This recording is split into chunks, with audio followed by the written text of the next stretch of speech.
How to find your own art style? Great question. Do I have the answer to that? No. But wait, don't go yet. Come, let's figure it out together. Especially if the generic advice does not work for you, as is the case with me. Now, I have been drawing pretty much the majority of my life, but when it comes to developing my own art style, I've kind of been stumped on how to do that exactly. So most of the journey to develop has been pretty much passive in nature, with some attempts at actively trying to achieve an art style. But as I try and progress in my hero's journey to become an expert storyteller once and for all, I've realised I need to actively be trying to remove this hurdle from my path once again, and not just leave it passively. And hopefully, maybe with age, more wisdom has come, and this time around will be finally the time where I actually find my art style. Because art style is a key component in effectively communicating a story visually, especially in this case I'm particularly looking to find an illustrative style that I love to do and produce, and helps me tell a story in the best way possible for a single panel piece that could essentially go on to influence my other styles, such as my comic art and maybe my children's book art, but those will be their own kind of ventures, maybe. We'll see. So what exactly is this hurdle that's stopping me? Well, as mentioned, the generic advice does not work for me.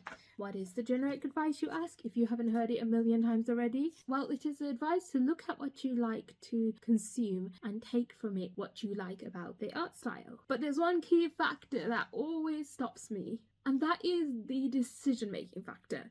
I kind of like everything. I don't have a specific set style that I like to consume. I like any type of art. And even if I try and separate it into categories of something that I like more than the other, at the end of the day, there's still a large group of things that I like. And the question becomes, how do I pick from what I like to deciding what I like to create? And strangely enough, the answer started to come to me when I was actually studying brand identity.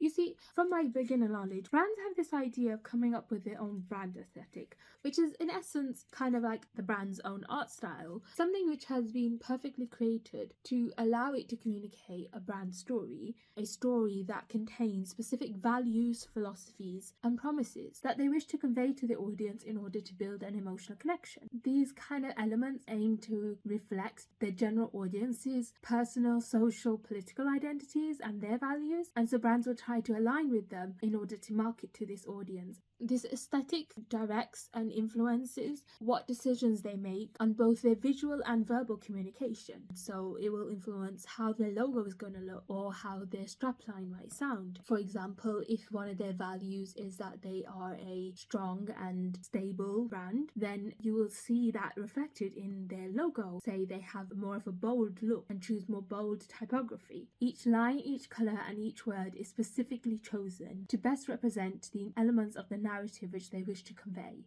Though, interesting side note here, did you know nation brands are also a thing? And they are a tool used for soft power by countries. Essentially, nation branding is using marketing elements, like how brand aesthetics use their values and philosophies in order to create emotional connection with their audience. By reflecting values they think that their audience will connect with, in order to gain power in a beneficial manner. For example, take Is Not Real and its insistence that it is the most moral and the most civilized in the Middle East, as well as the fact that it is standing for Judaism and doing God's work in order to present itself as the victim. They will craft this narrative that they are fighting the terrorists, when evidently that is not the case and multiple pieces of evidence have come out against them. But they will stick sternly to this narrative because they need you to have that emotional connection. They need you to see them as the hero because that gives them power and that allows them to get away with what they want to do.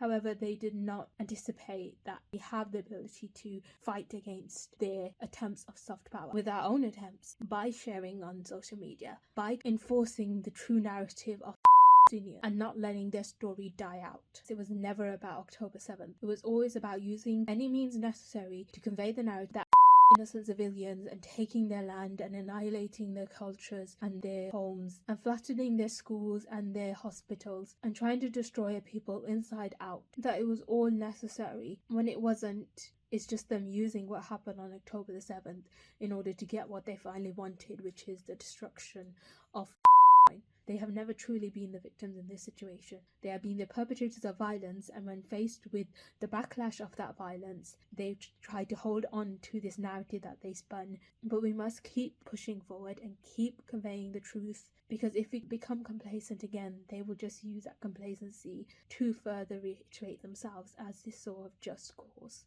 Now, you may be thinking, what exactly does this have to do with finding your art style?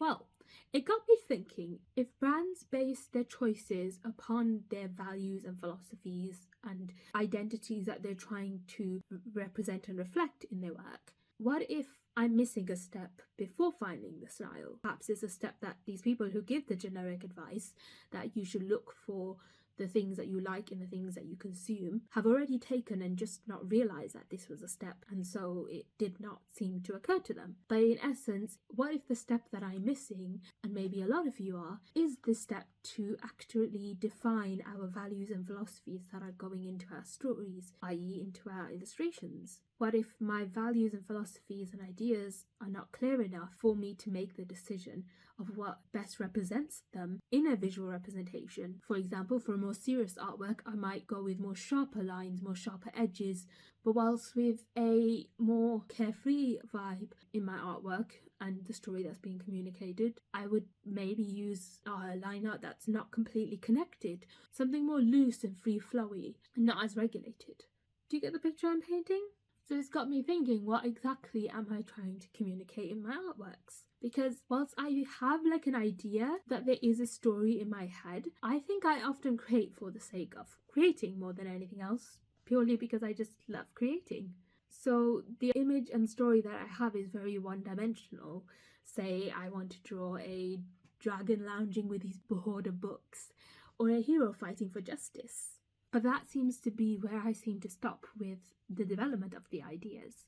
Don't get me wrong, I think there is more in the backgrounds of why I want to draw those specific ideas, but I don't think I'm aware of them. And because I'm not aware of them, I'm not sure how to make the decision of which is the best way to convey those ideas. And so I don't see a pattern as well in my thinking for which I can find a particular art style that I can continue to use consistently. They say a picture is worth 1,000 words.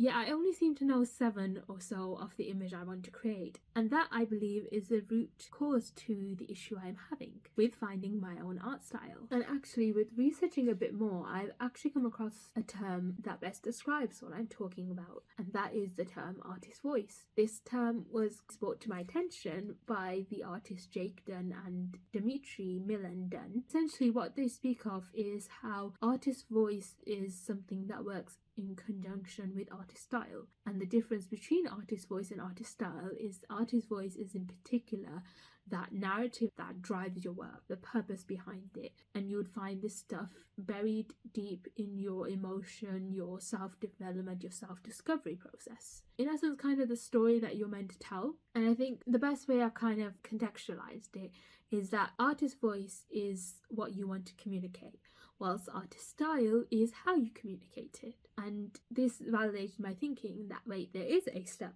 before actually looking at other people's artwork and taking from that in order to define my style. So what does it all mean then? Now I know the first step on my journey is not to search for other people's work for something that I like, but instead to first define what my artist voice is.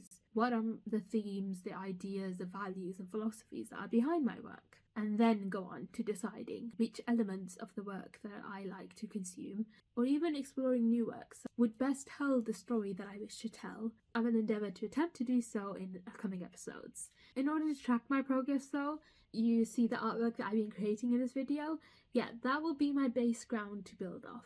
The hope is that, inshallah, by the end of this journey, I can come back and look at this artwork and be able to compare it to a piece at the end and see some sense of improvement.